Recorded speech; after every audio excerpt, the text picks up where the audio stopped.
আমাদের বাংলাদেশের বুকের উপরে যে জগদ্দল পাথর বসেছিল, স্বৈরাচারিণী নাস্তিক মুরতাদদের জননী,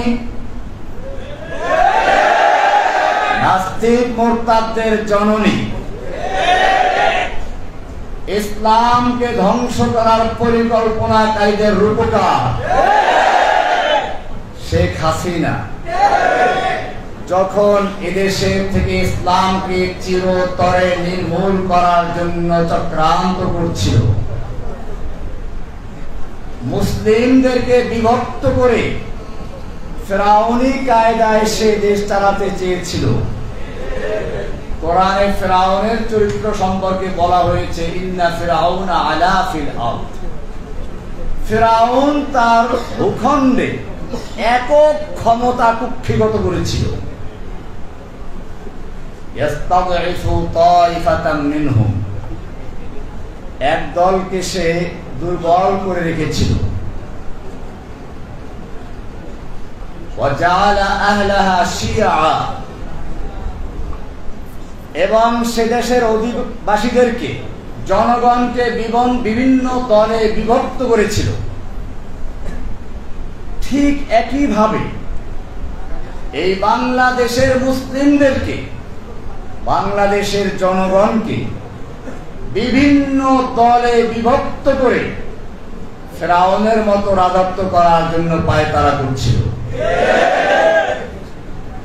যারা একটু বয়স বেশি তাদেরকে রাজাকার, যারা যুবক তাদেরকে জামাত শিবির অথবা জঙ্গিবাদী। আল্লামা সাঈদী রহমাতুল্লাহ আলাইহিকে রাজাকার বানিয়ে দিল। আমি তাকে আজকে শ্রদ্ধার সঙ্গে স্মরণ করছি। আমি যখন প্রথম জেলে যাই, আমার জন্য কিছু হাদিয়া পাঠালেন আর বললেন যে সবর করেন, ইনশাআল্লাহ আল্লাহ তাআলা আপনার জন্য রাস্তা বের করে দিবেন। আজকে আমি তার জন্য খাস ভাবে দোয়া করছি, আল্লাহ তাআলা যেন তার মাকামকে জান্নাতের আলা মাকামে পরিণত করেন। আমি বলছিলাম, এই ফেরাউন যখন বাংলাদেশের বুকে বসে পড়ল, আল্লাহ তাআলা তখন কোন বড় শক্তি দিয়ে তাকে ধ্বংস করেন নাই, বরং স্কুল কলেজের বাচ্চাদেরকে তার বিরুদ্ধে আবাবিল পাখি হিসেবে প্রেরণ করেছেন। আলাম তারা কাইফা ফাআলা রাব্বুকা বিআসহাবিল ফিল আলাম ইয়াজআল কাইদাহুম ফি তাদলিল। তাদের সব চক্রান্তগুলোকে ব্যর্থ করে দিয়েছেন। وأرسل عليهم طيرا أبابيل, ঝাঁকে ঝাঁকে পাখি প্রেরণ করেছেন। আবাবিল মানে আসলে ঝাঁকে ঝাঁকে, তয়রান তো পাখি জানেন। আল্লাহ রাব্বুল আলামিন এই পাখি পাঠিয়েছেন স্কুল থেকে, পাখি পাঠিয়েছেন কলেজ থেকে, পাখি পাঠিয়েছেন বিশ্ববিদ্যালয় থেকে, পাখি পাঠিয়েছেন মাদ্রাসার থেকে, আলিয়া থেকে, কওমিয়া থেকে, ডান বাম, আলিয়া কওমিয়া, স্কুল কলেজ, এমনকি ইংলিশ মিডিয়ামের ছাত্র পর্যন্ত রাস্তা বের হয়ে এসেছে। এটাই বর্তমান সময়ের তয়রান আবাবিল। আল্লাহ আরেকবার দেখালেন, জাআল হক وزهق الباطل إن الباطل كان زهوقا। ফিরআউন আয়ে, হামান আয়ে, জালিম জাবির সুলতান আয়ে, সবকো হুই রসওয়াই হাসিল। জাআল হক ওয়াজাহাকাল বাতিল ইন্নাল বাতিলা কানা যাহুকা। ফিরআউন আয়ে, নওফল আয়ে, कादिर नानक आए, कितने कितने शैतान आए, सबको हुई रसवाई हासिल।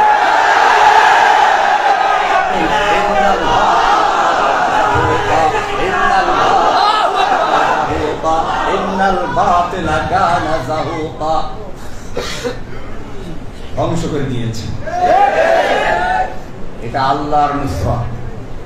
আমি ধন্যবাদ জানাই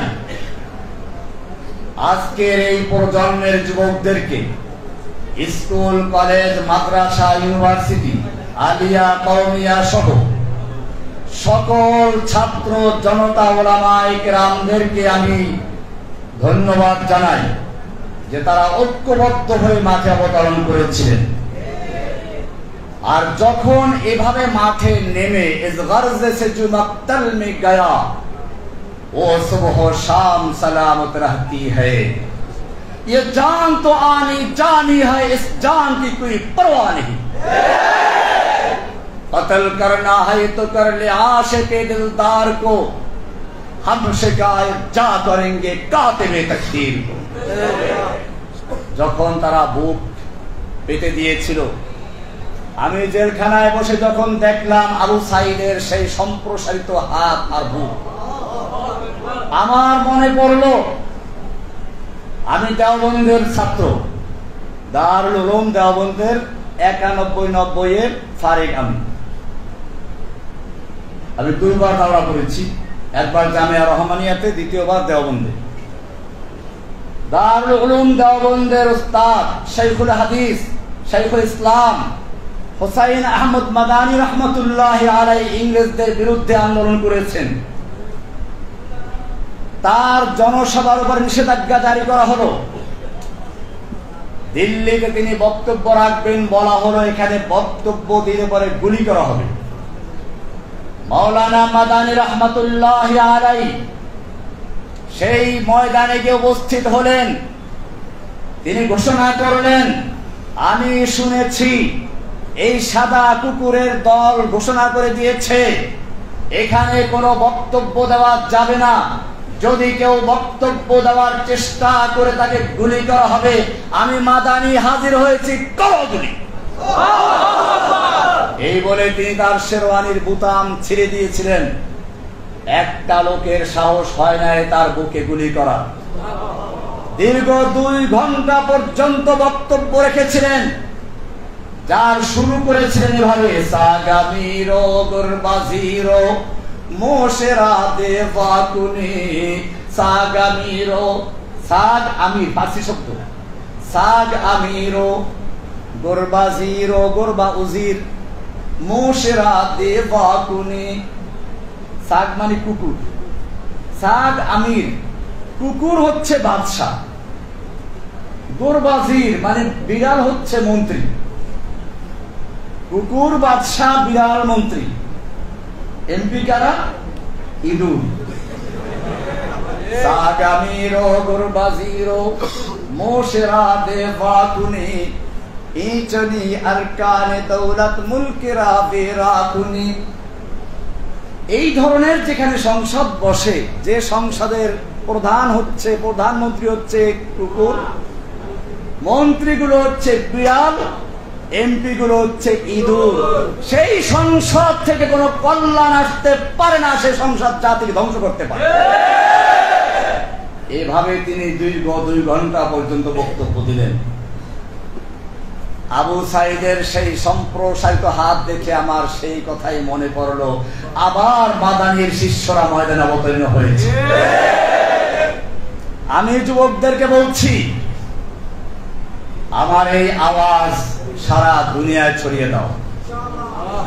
যেই জাতির যুবকেরা তৈরি হয়ে যায়, সেই জাতিকে কেউ ধ্বংস করতে পারে না। যেই জাতির যুবকেরা মরতে শিখে, তাদেরকে কেউ দমিয়ে রাখতে পারে না।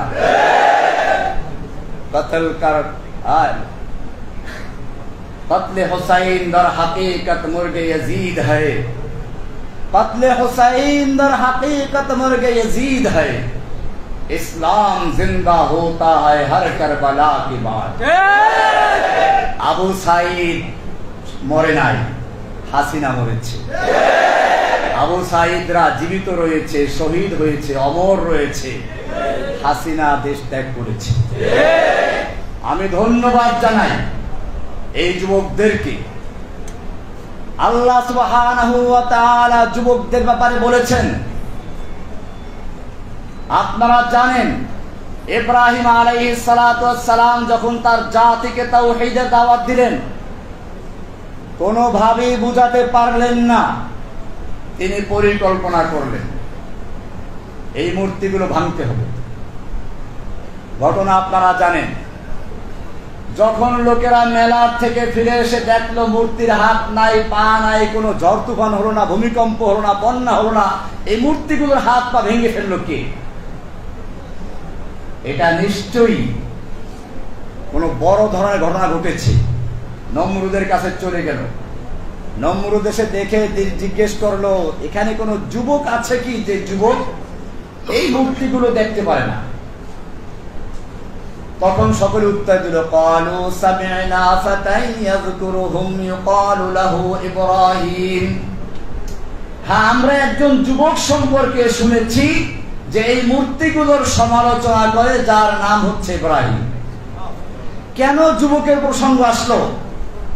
নমরুদ বুঝতে পেরেছিল এই মূর্তি ভাঙ্গা পর্যন্ত শেষ নয়।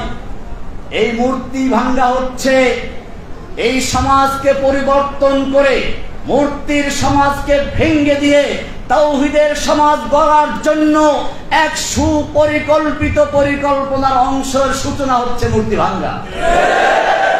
আর এইরকম কোন পরিকল্পনা কোন বুড়া মানুষের মাথায় ঢোকে না, ঢোকে তো যুবকের মাথায় ঢোকে। বলা হয়েছে সামি'না ফাতান ইয়াযকুরুহুম ইউকালু লাহু ইব্রাহিম। একজন যুবক আছে যে যুবক মূর্তিগুলোর সমালোচনা করে, তার নাম হচ্ছে ইব্রাহিম। ইব্রাহিমের ইতিহাস আপনারা জানেন। আসহাবে কাহাফ সম্পর্কে আল্লাহ বলেছেন, ইন্নাহুম ফিতয়াতুন আমানু বিরাব্বিহিম। ইন্নাহুম ফিতয়াতুন, ওরা ছিল কতগুলো যুবক। কি ছিল? যুবক ছিল। আমানু বিরাব্বিহিম, তারা তাদের রবের উপরে ঈমান এনেছিল। ওয়াজিদনাহুম হুদা, আমি তাদের হিদায়াতকে আরো বৃদ্ধি করেছি। ওয়ারাবাতনা আলা কুলুবিহিম ইয ক্বামু, যখন শাসকদের সামনে দাঁড়িয়ে তারা বক্তব্য পেশ করছিল, তখন তাদের দৃঢ়তা, তাদের ঈমানের শক্তি আমি আরো বৃদ্ধি করে দিয়েছিলাম। এখানেও ছাত্র আন্দোলনের নেতাদেরকে যখন গ্রেফতার করে নিয়ে গেল, খাওয়া দাওয়াও করালো। আমি ভয় পেয়ে গিয়েছিলাম যে এইখানেই শেষ হয়ে যায় কিনা, কিন্তু আবারও তারা প্রমাণ করলো, ওয়ারাবাতনা আলা কুলুবিহিম ইয ক্বামু, যখন তারা শাসকদের সামনে দাঁড়িয়েছিল, তখন আল্লাহ বলেন আমি তাদের অন্তরকে শক্ত করে দিয়েছিলাম, দৃঢ় মজবুত করে দিয়েছিলাম, যাতে করে তারা বাতিলের সামনে মাথা নত না করে। মরতে মুমিন বাতিল সে হরগিজ খৌফ খা सकता नहीं, सर कटा सकता है लेकिन सर झुका सकता नहीं। ভাইরা আমার, আমি ধন্যবাদ জানাই সেনাবাহিনীকেও, যারা বাংলাদেশের জনগণের পক্ষে, মুসলিমদের পক্ষে। আমি এই জন্য বলছি বারবার, এই ছাত্রদেরকে শহীদ বলে আখ্যায়িত করছে, অনেকে প্রশ্ন থাকতে পারে যে তারা তো কোনো দিনই যুদ্ধ করেন নাই। ভাইরা আমার, বিগত সরকার জাতিকে দুইটা ভাগে বিভক্ত করেছিল। তার বক্তব্য ছিল চেতনা, স্বাধীনতার পক্ষে বিপক্ষে। মূলত এটা স্বাধীনতার পক্ষে বিপক্ষে ছিল না, এটা ছিল ইসলামের পক্ষে এবং ভারতীয় নাস্তিকতাবাদীর পক্ষে। সুতরাং যারা হাসিনার পক্ষে দাঁড়িয়েছিল, আমি নির্দ্বিধায় বলতে পারি তাদের অধিকাংশ লোক ছিল মুসলমান, মুজাহিদ, এবং তাদের অন্তরে ঈমানী চেতনা ছিল। ঈমানী চেতনায় বিশ্বাসীরাই সেদিন ময়দানে যুদ্ধ করেছে, সেদিন বুক পেতে দিয়েছে। কারণ ঈমানী শক্তি ভিতরে না থাকলে এরকম বুক পেতে দেওয়া সম্ভব হতে পারে না। তাই আমি অন্তর থেকে দোয়া করছি ওই ছাত্র যুবক জনতার জন্য, যারা এই জালিম শাহীকে উৎখাত করার জন্য কেউ জীবন দিয়েছে, কেউ তার চক্ষু দিয়েছে, কেউ হাত দিয়েছে, কেউ পা দিয়েছে। আল্লাহ রাব্বুল আলামিন যারা শহীদ হয়েছে তাদেরকে জান্নাতুল ফেরদাউসের মেহমান বানিয়ে নেন। যারা আহত হয়েছে তাদেরকে দ্রুত শিফা দান করুন। আমিন। ভাইয়েরা আমার, কিছু কথা ক্লিয়ার করতে হচ্ছে। আমাকে গ্রেফতার করা হয়েছিল, পরবর্তীতে আপনারা একটু আগে বসুন, মুমিনদের সম্পর্কে বলা আছে, ইয়া আইয়ুহাল্লাযীনা আমানু ইযা ক্বিলা লাকুম তাফাসসাহু ফিল মাজালিসি ফাফসাহু ইয়াফসাহিল্লাহু লাকুম। একটু মজলিসে জায়গা করে দিন।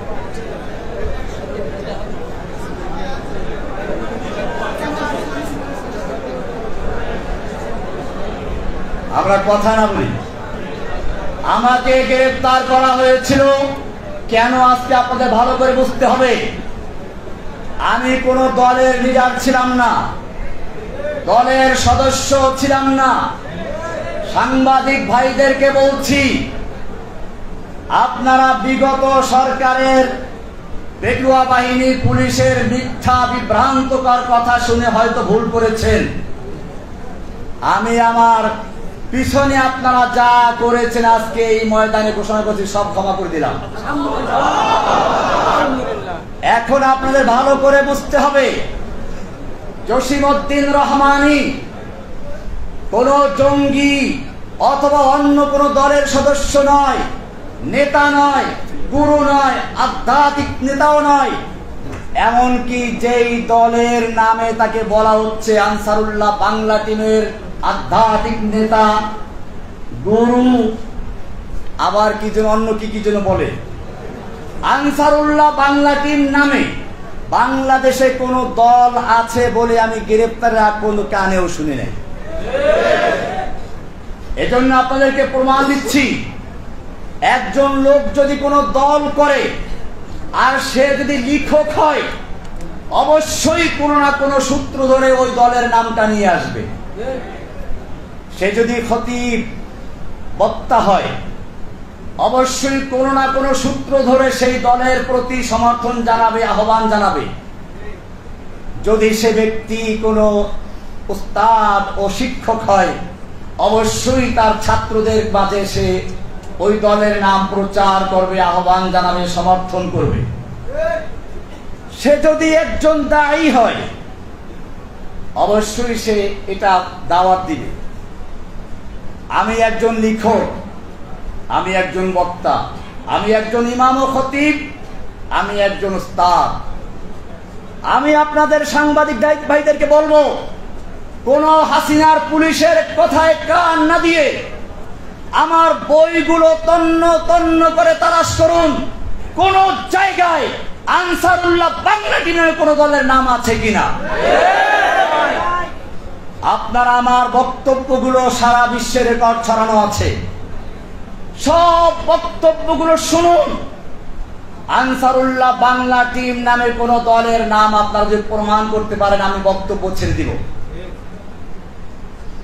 আপনারা আমার মসজিদে গিয়ে দেখুন, মাদ্রাসায় গিয়ে দেখুন, কোন ছাত্র শিক্ষককে অথবা কোন মুসল্লিকে আমি এরকম কোন দলের কথা বলেছি, আহ্বান করেছি, সমর্থন করেছি। যদি প্রমাণ করতে পারেন, তাহলে জসিমউদ্দিন রহমানীকে জেলে নয়, উন্মুক্ত জায়গায় ক্রেন এনে তার সঙ্গে ঝুলিয়ে তাকে ফাঁসি দিয়ে মৃত্যুদণ্ড কার্যকর করবেন। আর যদি প্রমাণ করতে না পারেন, অনুরোধ করছি আজকের থেকে জসিমউদ্দিন রহমানীকে আনসারুল্লাহ বাংলা টিমের প্রধান, আধ্যাত্মিক নেতা, গুরু ইত্যাদি বলা ক্ষান্ত করবেন। আর যদি ক্ষান্ত না করেন, তাহলে বাংলার জনগণ আপনাদেরকে উচিত শিক্ষা দিয়ে ছাড়বেন।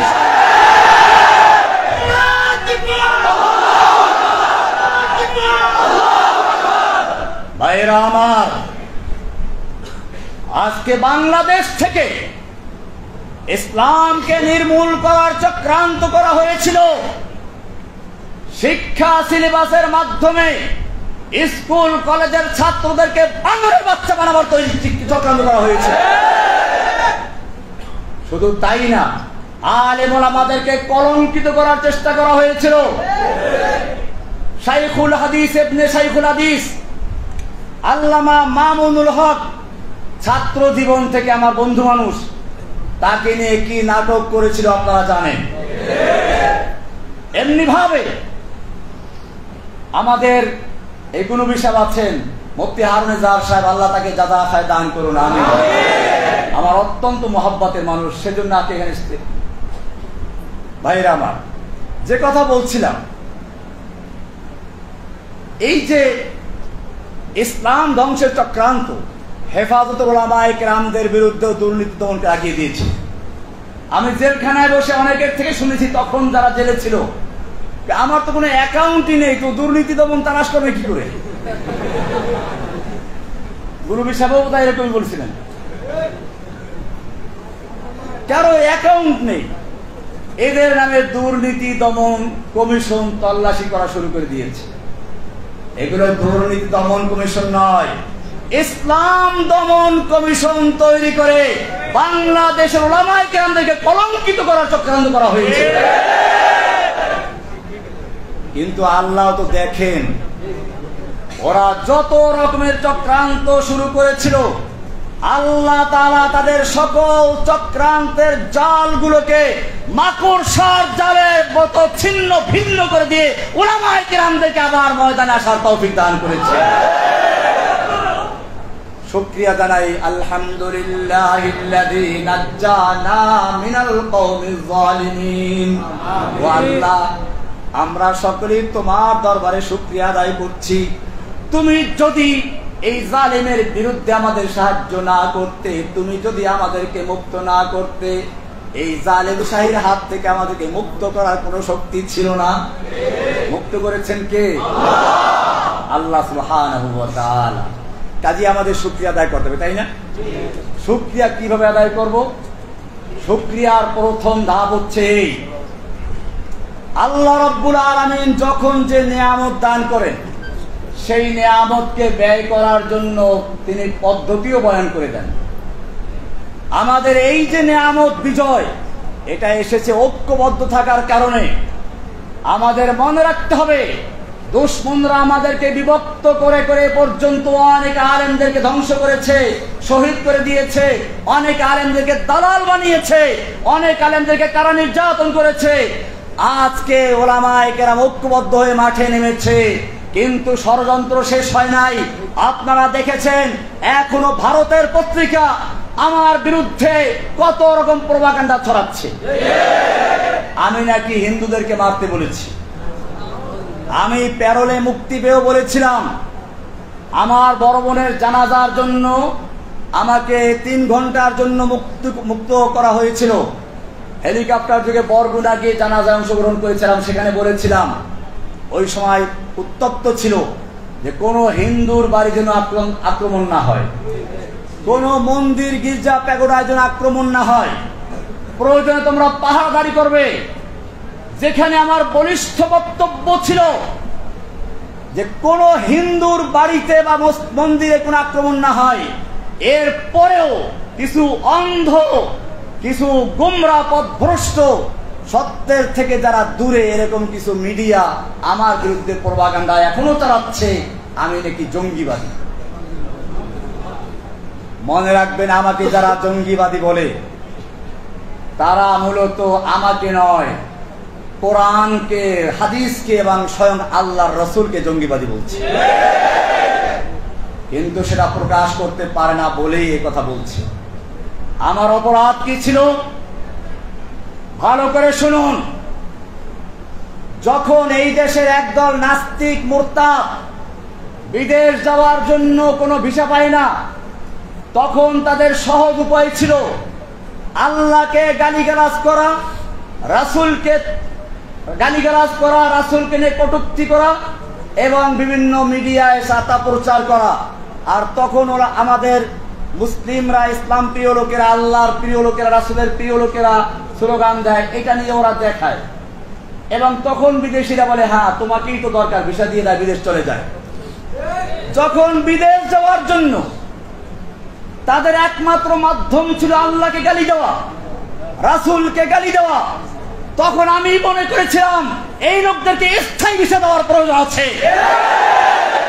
আমি স্পষ্ট বলতে চাই, শেখ হাসিনার বাপের জন্য আইন করা হয়েছিল, তাকে নিয়ে কটূক্তি করলে যাবজ্জীবন পর্যন্ত সাজা ছিল।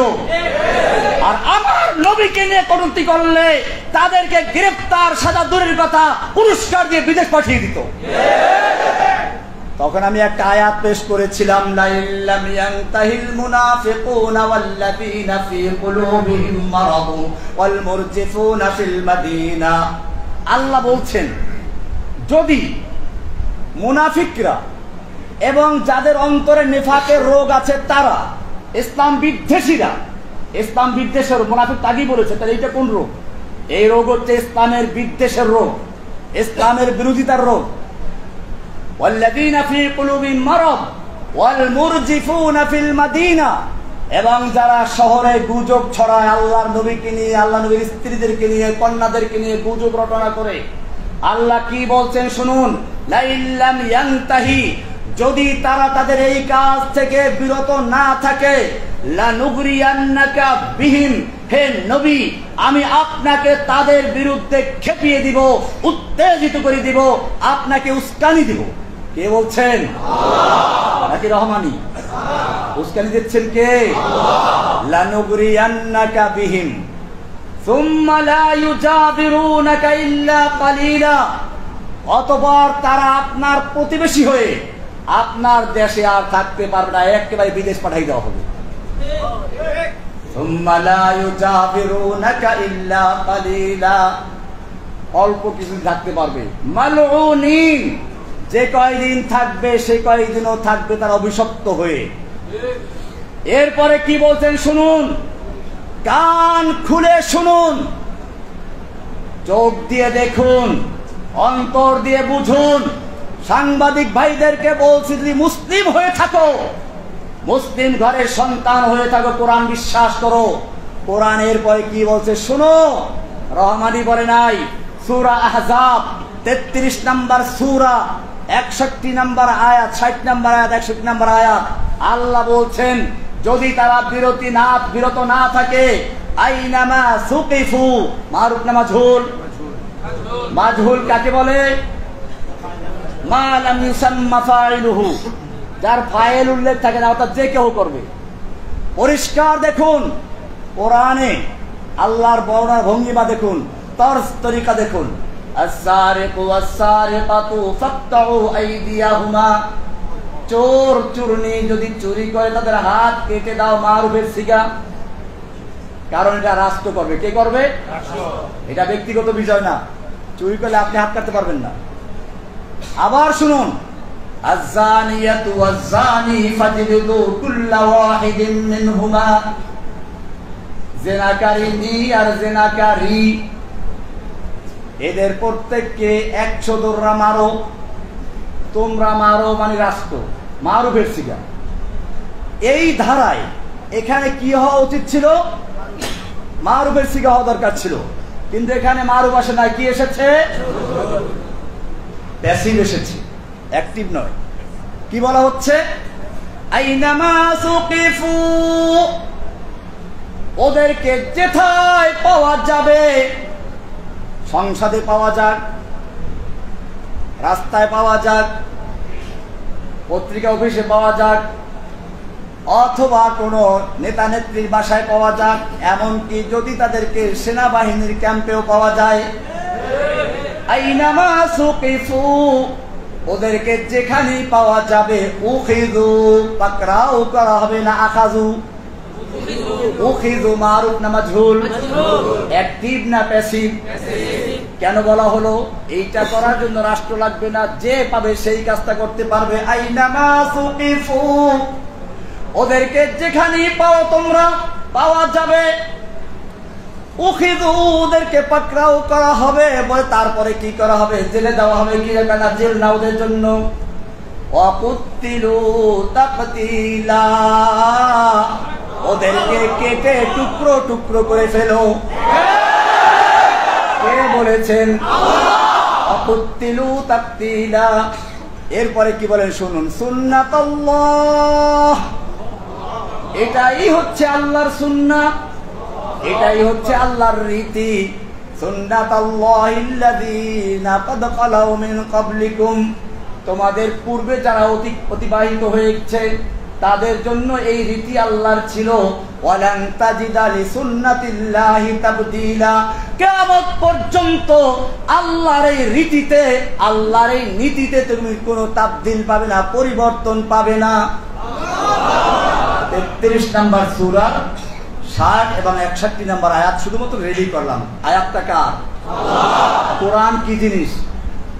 আল কোরআনু কালামুল্লাহ। কোরআন কি?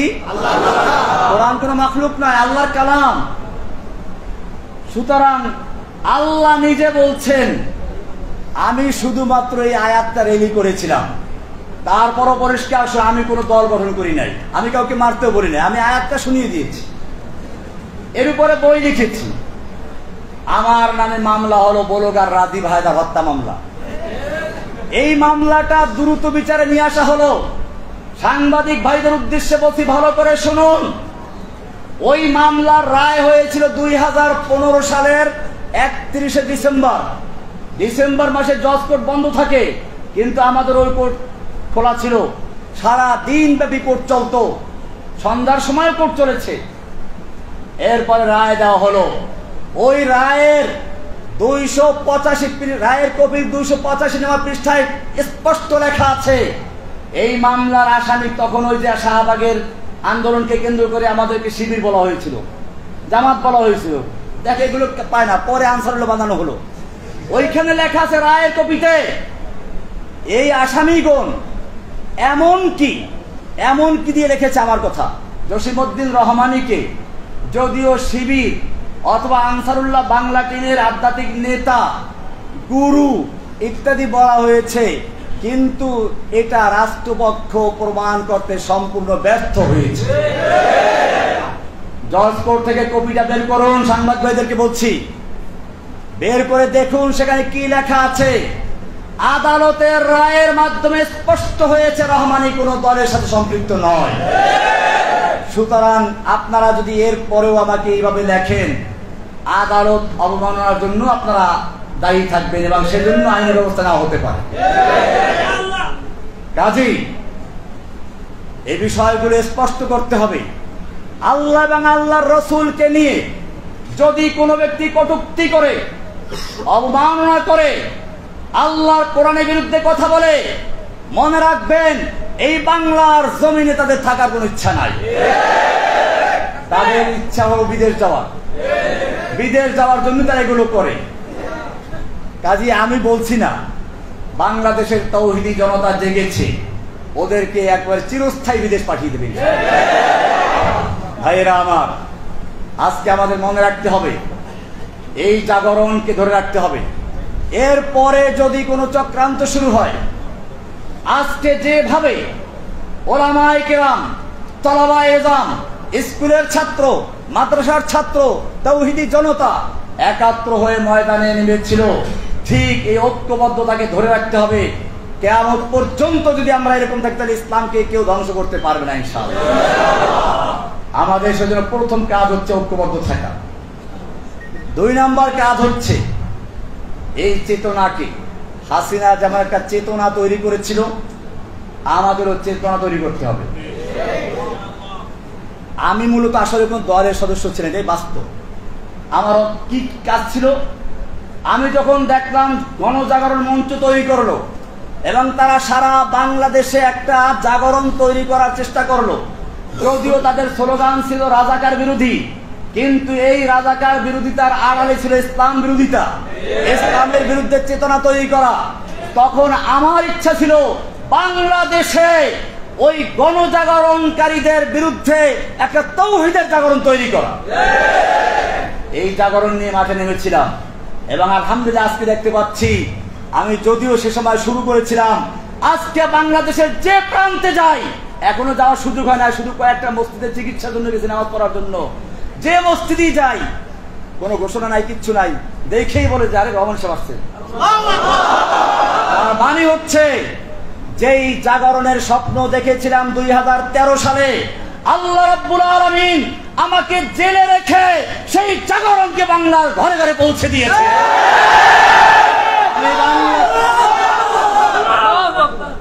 আমি বাংলাদেশের প্রতিটি জনগণকে, তাওহীদি জনতাকে বলবো, এখন আমাদের একই কাজ, अब हमारा एक ही काम इंतकाम इंतकाम। আমাদের একই কাজ এখন, ইন্তেকাম মানে প্রতিশোধ। আমি জেল থেকে মুক্ত হয়ে বলেছিলাম প্রতিশোধ শুনলেই তো সবাই কান খাড়া করে, রহমানি প্রতিশোধ নিতে বলেছে। আমি বলেছিলাম এই প্রতিশোধ ঠিক আছে, কিন্তু প্রতিশোধের আমার প্রথম কাজ হচ্ছে ক্ষমা করে দেওয়া। যেমন আজকে এখানে আমি বলেছি যে সাংবাদিক ভাইয়েরা বিগত সরকারের চাপে পড়ে হোক অথবা শিখানো মিথ্যা হোক আমার বিরুদ্ধে অপপ্রচার করেছে, আমি তাদেরকে ক্ষমা করে দিয়েছি। আল্লাহর রাসূল সাল্লাল্লাহু আলাইহি ওয়াসাল্লাম এটাই আমাদের শিক্ষা দিয়েছেন। আমাদের প্রতিশোধটা এইভাবেই হয়, ক্ষমার চেয়ে কোনো বড় প্রতিশোধ নেই। রাসূলুল্লাহ সাল্লাল্লাহু আলাইহি ওয়াসাল্লাম যখন মক্কা বিজয় করলেন, 10,000 তরবারি তার ইশারার অপেক্ষায় আছে। একটু যদি বলেন যে খালি মক্কার কুফারদের শেষ করে দাও, সব শেষ হয়ে যায়। আল্লাহর নবী জিজ্ঞেস করেছিলেন, ওহে মক্কার লোকেরা, আজকে তোমরা আমার থেকে কেমন আচরণ আশা করছো? মক্কার লোকেরা তো জানে আমরা কারা। মক্কার লোকেরা জানে তারাই ওই লোকগুলো যারা রাসূল সাল্লাল্লাহু আলাইহি ওয়াসাল্লামকে হত্যা করার জন্য ঘেরাও করেছিল। তারা ওই লোকগুলো যারা বেলালকে দুপুরে রোদ্রে চিৎ করে শুয়ে রেখে উপরে পাথর চাপা দিয়ে রেখেছিল। তারা ওই লোকগুলো যারা বেলাল রাদিয়াল্লাহু তাআলা আনহুকে নির্যাতন করলো, সুমাইয়া রাদিয়াল্লাহু তাআলা আনহাকে লজ্জাস্থানে বর্ষা দিয়ে আঘাত করে হত্যা করেছিল। এই লোকগুলোর এখন একটু পানি আসলো মুখে, বলল যে একজন উত্তম চাচার থেকে, উত্তম ভ্রাতার থেকে যা আশা করে সেই আশাই আমরা করছি। আল্লাহর নবী সাল্লাল্লাহু আলাইহি ওয়াসাল্লাম বলেছিলেন, আজকে আমি তোমাদের জন্য সে কথাই বলছি যা বলেছিলেন আমার ভাই ইউসুফ আলাইহিস সালাম তার ভাইদের উদ্দেশ্যে। যখন তার ভাইয়েরা তার হাতে ধরা পড়লো, তার কাছে আসলো, তখন তিনি যা বলেছে আজকে তাই বলছি, লা তাসরিবা আলাইকুমুল ইয়াউম, আজকে তোমাদের বিরুদ্ধে আমার কোনো ক্ষোভ নেই, কোনো প্রতিশোধ দেওয়ার ইচ্ছা নেই। ইযহাবু আনতুমুত তুলাকা, তোমরা সব যাও, তোমাদের সকলকে আমি ক্ষমা ঘোষণা করলাম, সাধারণ ক্ষমা ঘোষণা করলাম। এটার নাম হচ্ছে প্রতিশোধ। দুশমন যখন হাতের মুঠোর মধ্যে চলে আসে তখন দুশমনকে মারা সহজ, কিন্তু ক্ষমা করা কঠিন, রাগ নিয়ন্ত্রণ করা কঠিন।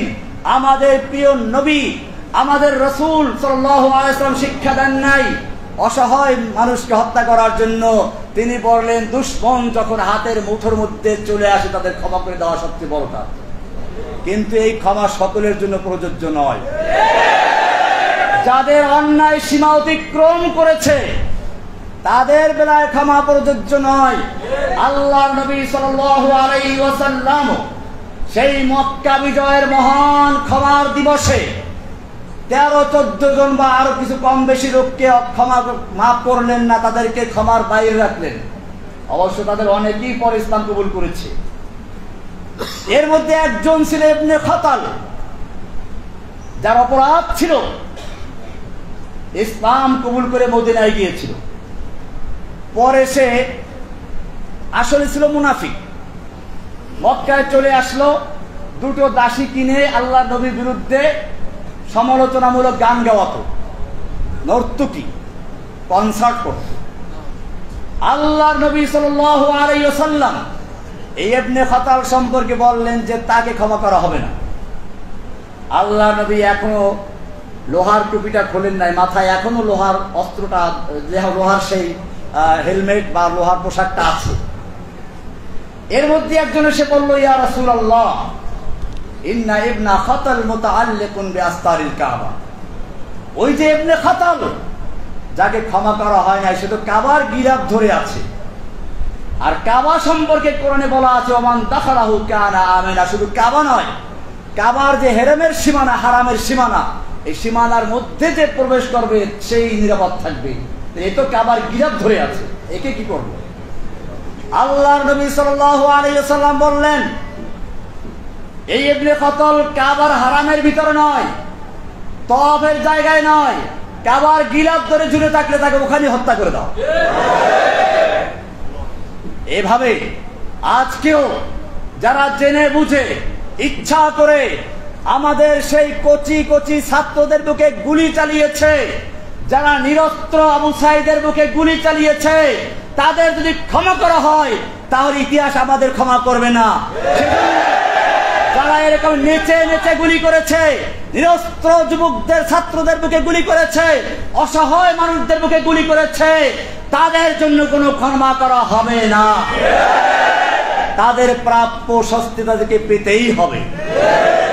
ভাইয়েরা আমার, আমি এই জন্য বলেছিলাম আব হামারা এক হি কাম ইন্তেকাম ইন্তেকাম। প্রথম ধাপ হলো ক্ষমা, দ্বিতীয় ধাপ হচ্ছে যারা সীমাহীন অন্যায় করেছে তাদের শাস্তি খুঁজিয়ে দেওয়া। 3 নম্বর আমাদের কাজ হচ্ছে এই, এখন ব্যাপকভাবে তাওহীদের দাওয়াত দেওয়া।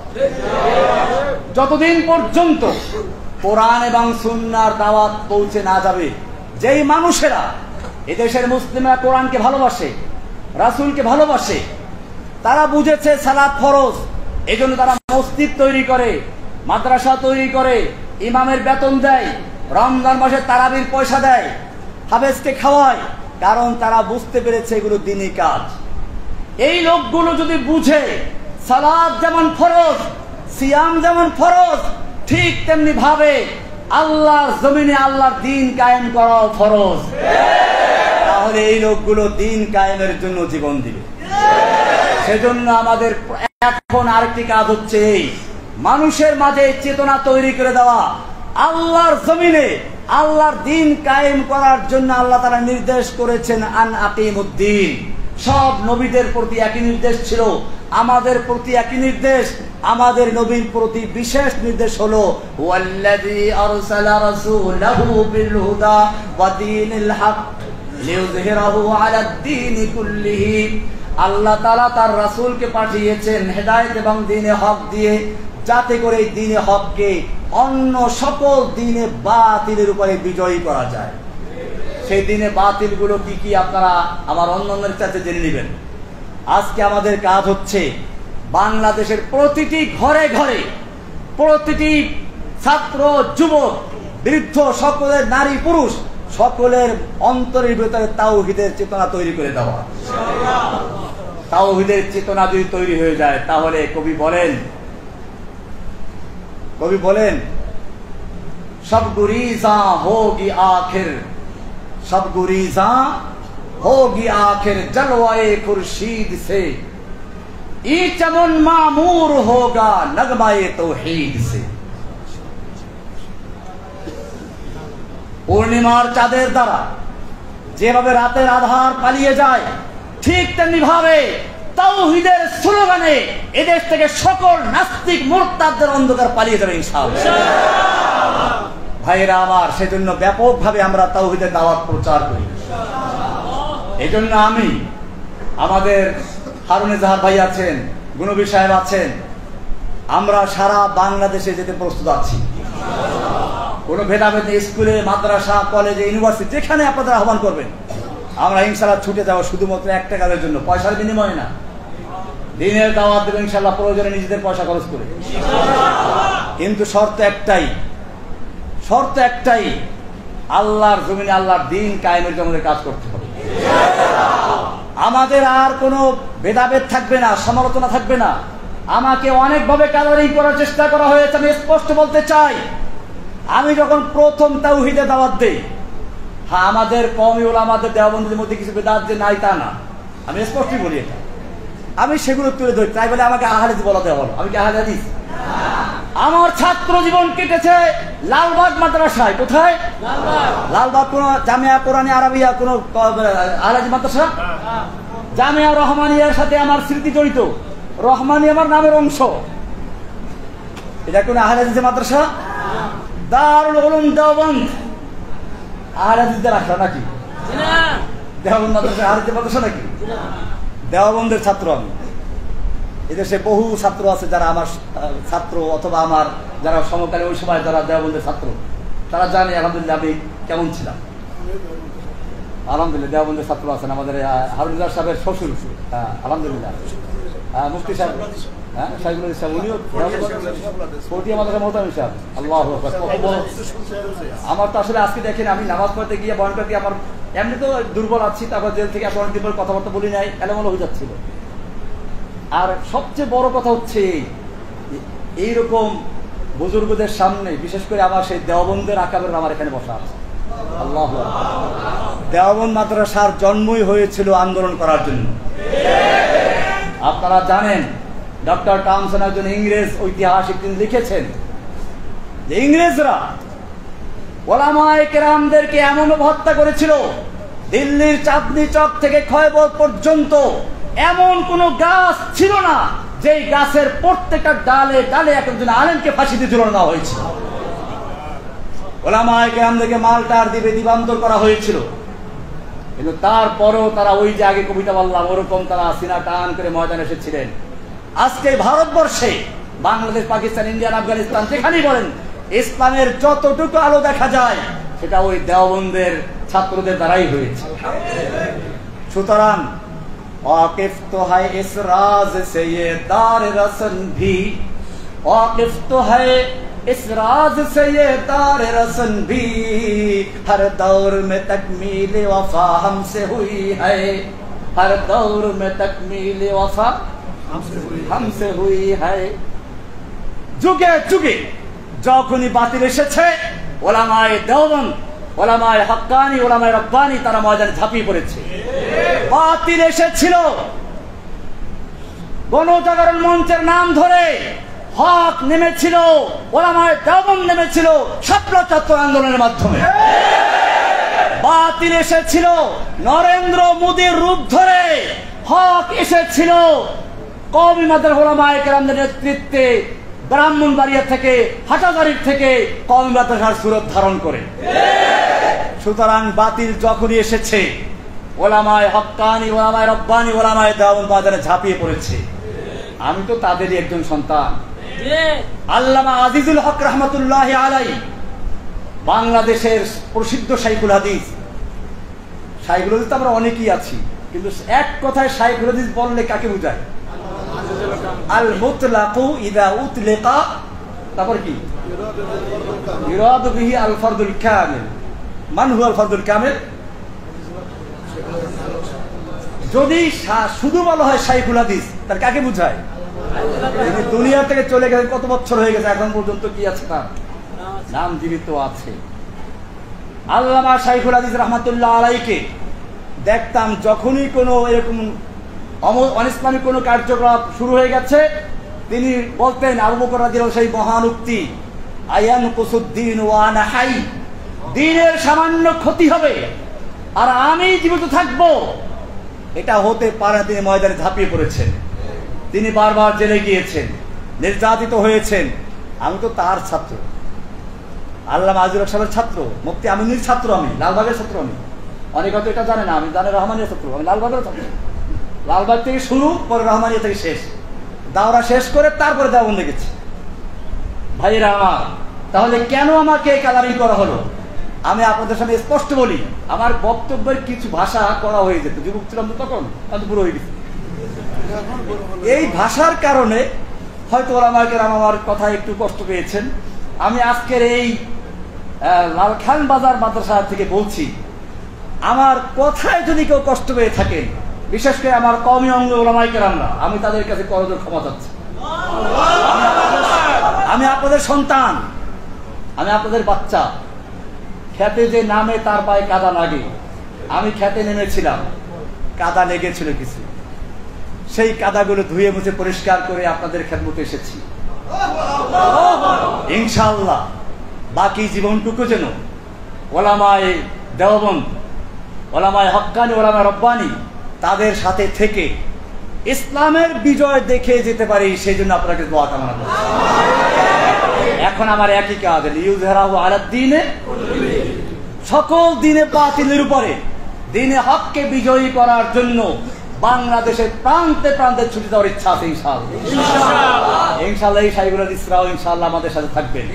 শুধু আমরা মাঝবয়সীরা না, আমাদের সঙ্গে এই বৃদ্ধরা থাকবেন, যুবকরা থাকবেন। জেনে রাখবেন, কোনো একটা বিপ্লব যদি তৈরি হতে হয়, যুবকের রক্ত, মুরব্বীদের পরামর্শ, ধনীদের অর্থ, কয়টা বললাম? আবার শুনেন, ওসমানদের অর্থ, ওসমান গনির অর্থ, আলীর মতো যুবকদের শক্তি, আর আবু বকরের মতো মুরব্বীদের ছায়া। এই তিনটার সমন্বয় যখন ঘটে তখন বিজয় আসে ইনশাআল্লাহ। এখন থেকে আমি ধন্যবাদ জানাই আমাদের হারুন ইজাহার সাহেবের আব্বা মুফতি ইজাহারুল ইসলাম চৌধুরী সাহেবকে। আপনারা অনেকেই হয়তো যারা দূরের তারা চেনেন না। আমি যখন হারুন ইজাহার সাহেবের নামও শুনি না, তখন ওনার নাম আমি শুনেছি। এই বাংলাদেশে ইসলামের জন্য যারাই কাজ করেছেন সবাই বলতেন আমরা লাল খান বাজার মাদ্রাসায় মুফতি ইজাহারুল ইসলাম চৌধুরী সাহেবের কাছ থেকে এসেছি, ওনার ওখানে আছি। সুতরাং আমার মনে হচ্ছে আজকের এখান থেকে যেভাবে আমি দেখতেছি যুবকদের ভাইদের দেখতে পাচ্ছি, আমি আশাবাদী যেই জাগরণের স্বপ্ন দেখেছিলাম 2013 সালে, যে ওদের গণজাগরণ মঞ্চের জবাব দেওয়ার জন্য ঝাড়ু দিয়ে পিটালে চলবে না, অন্ধকার দূর করতে হলে আলোর মশাল জ্বালাতে হবে। সেজন্য গণজাগরণ মঞ্চের অন্ধকার দূর করার জন্য তাওহীদের আলোর মশাল নিয়ে ময়দানে নেমেছিলাম। আজকে আমি লাল খান বাজারে দেখতে পাচ্ছি সেই মশাল জ্বলতে জ্বলতে ওদের কলিজায় আগুন লাগিয়ে দিয়েছে।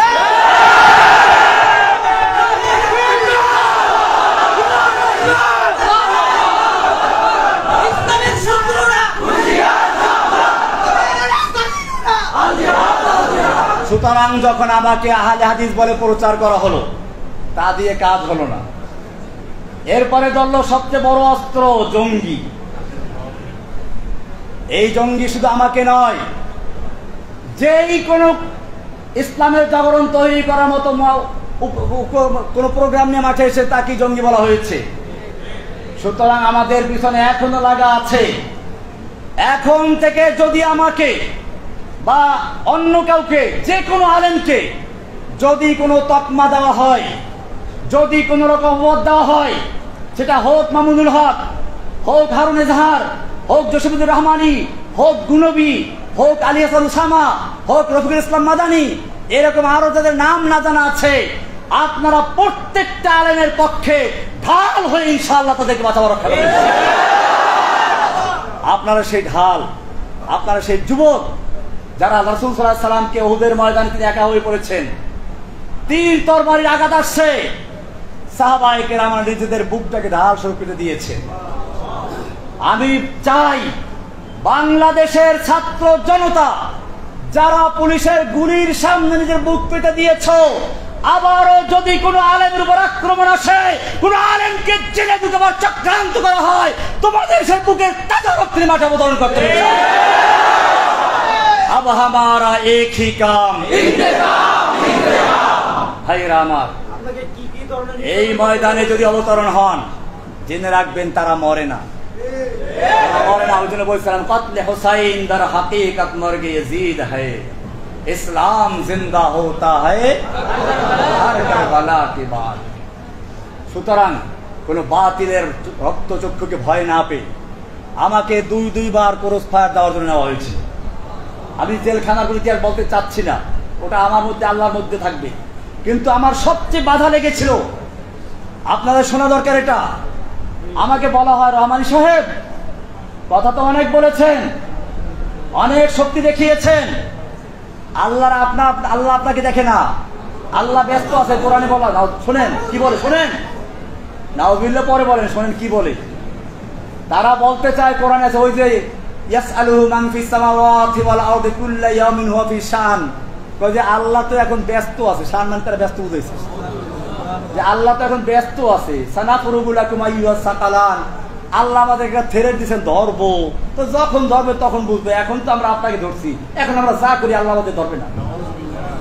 চিন্তা করেন কোরআন কি কত অপব্যাখ্যা করছে। এটা নিশ্চয়ই কোন শয়তান ওদেরকে শিক্ষা দিয়েছে। আমি তখন প্রতিবাদ করেছিলাম, এরপরে আমাকে ক্রস ফায়ার দেওয়ার জন্য নিয়ে গেল।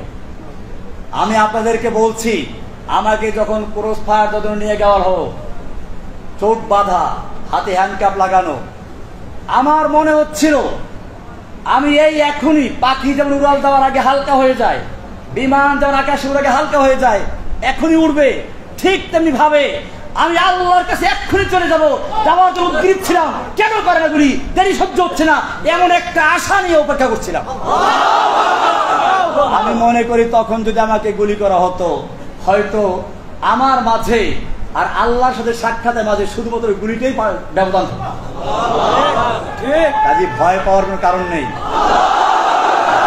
কারণ নেই।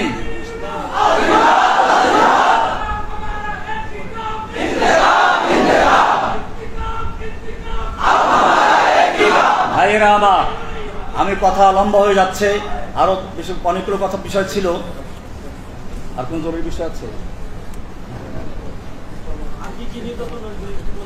না? নির্যাতনের বিষয়টা আসলে হচ্ছে কি, দেখেন আল্লাহ তাআলার দিনের পথে যারা যায়, দেখেন পাখি মানুষ খাতায় পারে না, কাউয়া পালে, কাউয়া পালে কি তোতা পাখি, যে পাখি দেখতে সুন্দর, গান ভালো।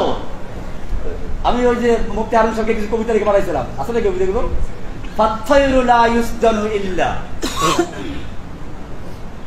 ওই পাখিকে খাঁচায় বন্দি করা হয় যেই পাখির আওয়াজ সুন্দর। ঠিক তেমনি ভাবে যেই কোরআনের পাখি কোরআনের কথা বলে, যেই কোরআনের পাখিরা সুন্নাহর কথা বলে, তাদেরকে জেলখানায় বন্দি করা হয়।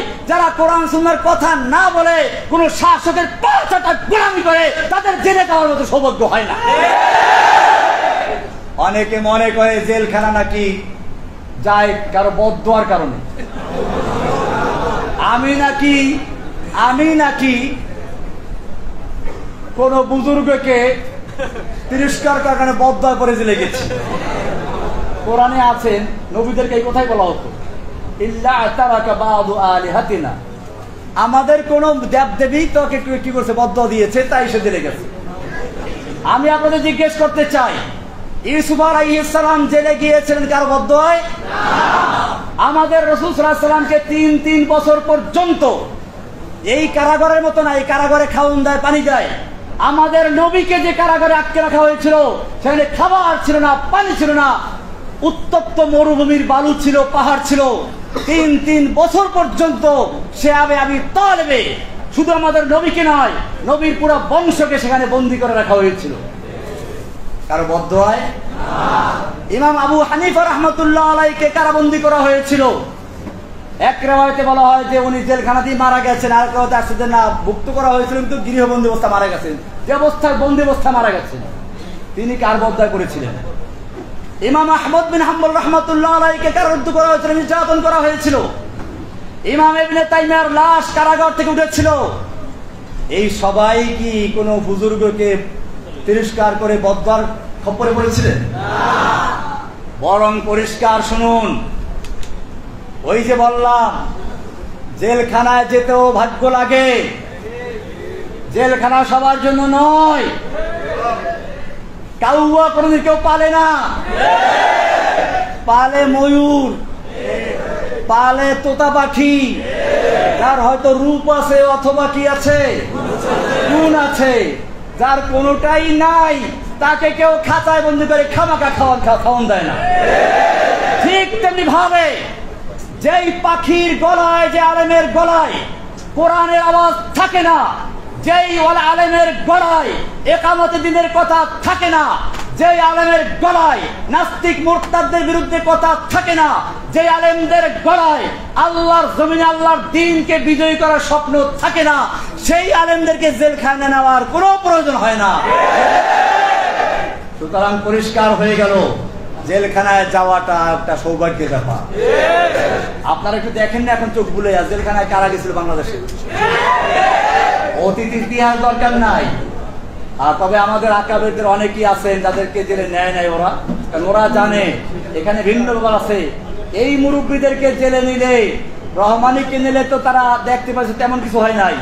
এই সমস্ত মুরব্বীদের কাউকে যদি জেলে নেওয়া হতো, বাংলাদেশের জমিনে আগুন লেগে যেত, ঠিক কিনা? আপনাদেরকে মনে রাখবে, সেই জন্যই ওলামায়ে কেরামদেরকে তারা নিতে ভয় পেয়েছেন, তো এদেরকেও নিয়ে যেত। তারা তো আল্লাহ আজুল হাসান সারে নাই। আজুল হাসান রহমতুল্লাহ আলাইহিকেও জেলে নিয়েছিল, মুফতি আমিনীকে জেল খাটতে হয়েছে। এরকম ভাবে আমাদের বর্তমানে এবং অতীতের, নিকট অতীতের যারা আকাবে, তাদের জেল খাটতে হয়েছে। সুতরাং মনে রাখতে হবে, আমরা তাদেরই সন্তান। উলাইকা আবাই ফাজিনি বিমিসলিহিম, উলাইকা আবাই, এরাই হচ্ছে আমাদের পিতৃপুরুষ আব্বা। কারা? আমাদের আব্বা ইমাম আবু হানিফা রাহমাতুল্লাহ আলাইহি। আমাদের আব্বা কে ইমাম আহমদ বিন হাম্বল রাহমাতুল্লাহ আলাইহি, আমাদের আব্বা ইমাম ইবনে তাইমিয়া রাহমাতুল্লাহ আলাইহি, আমাদের আব্বা হোসেন আহমদ মাদানী, কাসিম নানতুবি, মাহমুদ হাসান দেওবন্দি রাহমাতুল্লাহ আলাইহি আজমাইন, আমাদের আব্বা আল্লামা আজিজুল হক রাহমাতুল্লাহ আলাইহি, আমাদের আব্বা আমিনী রাহমাতুল্লাহ আলাইহি, আমিনীর আব্বা, আমাদের আব্বা হযরতের কি নাম জানো, হাদিসের ওস্তাদ যারা বসে আছেন, হ্যাঁ, মুফতি ইজহারুল ইসলাম চৌধুরী, মুফতি হাবিবুর রহমান কাসিম, মাশাআল্লাহ কাসিমি, হ্যাঁ, শামসুদ্দিন জিয়া, আল্লাহু আকবার, নাম তো আমার অনেক আগে থেকে মুখস্থ আছে, আজকে ভাববার দেখতে পাচ্ছি, জিয়া আলো, আল্লাহ রাব্বুল আলামিন আমাদের শামসুদ্দিন জিয়া দামাত বরকাতুল আলিয়া, আমাদের কাসিমি শাহ, এই সমস্ত বড় বড় আকাবের ছায়াকে আরো দীর্ঘায়িত করুন, আমিন। তাদের নেতৃত্বে, তাদের জীবদ্দশায় আল্লাহ তাআলা এই বাংলাদেশে ইসলামের রাজ কায়েম করার তৌফিক দান করুন। আমি আর দীর্ঘায়িত করতে চাচ্ছি না। আল্লাহ তাআলা আমাদের সকলকে দিনের জন্য কবুল করুন। আমি মূলত আসলে খুবই অসুস্থ, দেখেন আজকে আমি এই কদিন মধ্যে কিন্তু বসে নামাজ পড়তে হয়েছে, কারণ আমার হাঁটু ব্যথা খুব বেশি। তো আমাদের মুরব্বী হারুনিজার সাহেবের আব্বা বললেন যে এই মুসাল্লা অনেক বড় বড় আকাবেররা ইমামতি করে গেছেন, আমি বলে আপনি কি আমাকে আদেশ করছেন নামাজ পড়াবার জন্য? হ্যাঁ। আমি তাহলে আল্লাহু আকবার, আমি কিন্তু আগে বলেছিলাম যে আমি নামাজ পড়াবো না, নামাজ পড়াবো অন্যের জন্য, কিন্তু আলহামদুলিল্লাহ এরপরে দেখলাম নামাজ পড়াবার সময় হাঁটু ব্যথার কোনো খবরই ছিল না। ফরজটা শেষ হওয়ার পরে অবশ্যই কিছুটা ফিরে আসছে আবার, কিন্তু যতক্ষণ আমি ফরজ সালাতে ছিলাম অতক্ষণ পর্যন্ত আমার হাঁটুর কোনো ব্যথাই অনুভব হয়নি। এটা আমি একটা চাক্ষুষ দেখলাম এই মাত্র। আমি এরকম আল্লাহকে অনেক দেখেছি সাহায্য করতে, কারাগারে অনেক দেখেছি। আমি সেইগুলো বলে সময় নষ্ট করতে চাচ্ছি না। আমি আপনাদের কাছে দোয়া চাচ্ছি যে আল্লাহ সুবহানাহু ওয়া তাআলা যেন আমাকে যেখান থেকে ফিরিয়ে এনেছেন বাকি জীবনটুকু যেন আমি আল্লাহর এই নিয়ামতের শুকরিয়া আদায় করে শাহাদাতের মৃত্যু বরণ করে ফেলার তৌফিক দান করুন। আমি আপনাদের জন্য দোয়া করি, আল্লাহ তাআলা আপনাদেরকেও দ্বীনের জন্য যেভাবে মুসআব বিন উমাইর এর মতো যুবক, হ্যাঁ, এরকম যুদ্ধের ময়দানে কত যুবকদের খবর আছে খেজুর খাচ্ছেন, হ্যাঁ, আর বল বাহ ভাই এতগুলো খেজুর খেতে বলে তো আমি জান্নাত চলে যাই, কি দেরি হয়ে যাবে? রাসূল সাল্লাল্লাহু আলাইহি ওয়াসাল্লাম প্রশ্ন করেন, ইয়া রাসূলুল্লাহ, এই আমার যৌবন, এই আমার সুন্দর চেহারা, আমি যদি আল্লাহর রাস্তায় যুদ্ধ করতে করতে শহীদ হয়ে যাই আল্লাহ কি দিবেন? আল্লাহ তাআলা রাসূল সাল্লাল্লাহু আলাইহি ওয়াসাল্লাম বললেন জান্নাত পেয়ে যাবে, জান্নাত। তিনি মনে করলেন একটু কোমরটা সোজা করে নেই, কয়েকটা খেজুর বের করলেন, খেলেন, দুই তিনটা খেয়ে ফেলে দিলেন, এতগুলো খেজুর খেতে গেলে আমার জান্নাতে যেতে দেরি হয়ে যাবে। তরবারি নিয়ে যুদ্ধে লেগে গেলেন।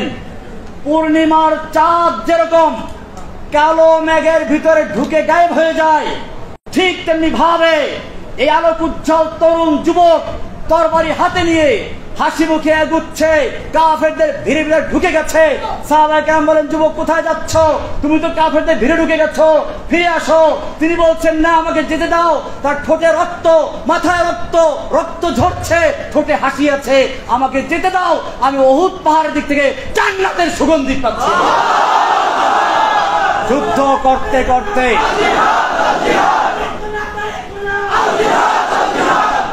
যুদ্ধ করতে করতে আল্লাহ রাস্তায় শহীদ হয়ে যান, শহীদ হয়েছেন। তাদের ত্যাগের বিনিময়ে আমরা আজকে বাংলাদেশ পর্যন্ত ইসলাম পেয়েছি। ভাইয়েরা আমার, একটা বিল্ডিং দাঁড়ায়, নিচে ফাউন্ডেশন থাকে, কেউ তা দেখে না, শুধুমাত্র বিল্ডিংটাই দেখে। এই ফাউন্ডেশন গুলো তো অনেক কাজে লাগে। আমি চাচ্ছি যারা বাংলাদেশের জমিনে দ্বীন কায়েমের জন্য, নামের জন্য নয়, সোশ্যাল মিডিয়ায় তার প্রচারের জন্য নয়, শুধুমাত্র আল্লাহর জমিনে আল্লাহর দ্বীন কায়েমের জন্য, আল্লাহকে খুশি করার জন্য যারা ইসলামের জন্য জীবন দিতে, এরকম একদল যুবকের প্রয়োজন এখন। আপনারা খেয়াল রাখবেন, আমাদের কথাগুলো বিভিন্ন রকম বিকৃত করা হয়, আপনারাও আমাদের কথা লিখতে সাবধান রাখবেন। আমাদের কথা বলতে গিয়ে দেখা যায় যে আপনারা কিছু ব্যাখ্যা নিজের যোগদান, এতে আমাদের লাভ আর ক্ষতি হয়। আমাদের ভালোবাসতে গিয়ে আমি এটা পরিষ্কার করি, আমাদের উলামায়ে কেরামদের মধ্যে কোনো বিভেদ নাই। আল্লামা মামুনুল হক আমার ছাত্র জীবনের বন্ধু, আমি তাকে আমার উস্তাদের সন্তান, আমি তাকে আমার অন্তর দিয়ে ভালোবাসি। মাহমুদ হাসান গুনবি, ওসামা আলী ওসামা, রফিকুল ইসলাম মাদানী, আমরা একসাথে জেল খেটেছি, কাজেই তারা আমার জেলের ভাই। এরকম আরো অনেকে আছেন, হারুন ইসলাম মাদি সাহেব তো আছেনই। আমাদের মধ্যে কোনো ভেদাভেদ নেই, কিন্তু এখন আমাকে ভালোবাসতে গিয়ে যদি হারুন সাহেবের বিরুদ্ধে আপনি কথা বলেন বা ওনাকে ভালোবাসতে গিয়ে আমাকে মুনাফিক বললেন, এটা আমরা বরদাস্ত করব না। এইরকম ভালোবাসার দরকার নেই, বরং এরকম লোকেরা ইসলামের ক্ষতি করে, বিভক্তি তৈরি করে। আপনারা খবরদার আমাদের কাউকে ভালোবাসতে গিয়ে অপরকে হেয় করার চেষ্টা করবেন না, বরং আপনারা আমাদের মুখ থেকে যদি কোনো সময় কোনো ভুল ক্রমে কারো সমালোচনা বের হয়েও যায়, আপনারা বলবেন, আমাকে বলবেন যে আরে উনি তো আপনার খুব প্রশংসা করেছে। ওই যে শেখ সাদির কবিতা আছে, শেখ সাদির দরবারে একজন কবি এসে চরমভাবে তাকে, শেখ সাদির কবিতাটা এক বাদশার দরবারে একজন কবি বাদশার সমালোচনা করে কবিতা তৈরি করেছে। বাদশাহ ওই ভাষা বোঝে না, একজন দুবাসীকে জিজ্ঞেস করলো সে কি বলেছে, তো বললো যে বাদশাহ সেটা আপনার খুব প্রশংসা করেছে, তোমার 1 লাখ মুদ্রা পুরস্কার দাও। আর একজন ছিল, সেও বুঝছে স্যার ও তো আপনার প্রশংসা করে সমালোচনা করেছে, এ মিথ্যা বলেছে, না ওকে পুরস্কার দাও, তোমার এই তুমি বুঝছি তুমি সত্যি বলেছো, তোমার এই সত্যের চেয়ে ওর মিথ্যা আমার কাছে বেশি ভালো লাগছে। এটা বলার উদ্দেশ্য হচ্ছে এই, আপনারা সত্য কথা হলো অনেক সময় ইসলাহে যাতুল বাইন, দুইজনের মধ্যে মিলানোর জন্য মিথ্যা বলা যায় আছে। ওই সত্য যা দুইজনের মধ্যে গন্ডগোল লাগায় তার চেয়ে ওই মিথ্যা দুই অনেক ভালো। কাজে আসবেন, কোন আলেমদের কাছে গিয়ে বলবেন না যে অমুক আপনাকে এই সমালোচনা করেছে, আবার বিরুদ্ধে বলেছে। খবরদার, আমরা সকলেই ভাই, আমরা সকলেই ভাই, আমাদের মধ্যে কোনো ভেদাভেদ নাই, এটা খুব খেয়াল রাখতে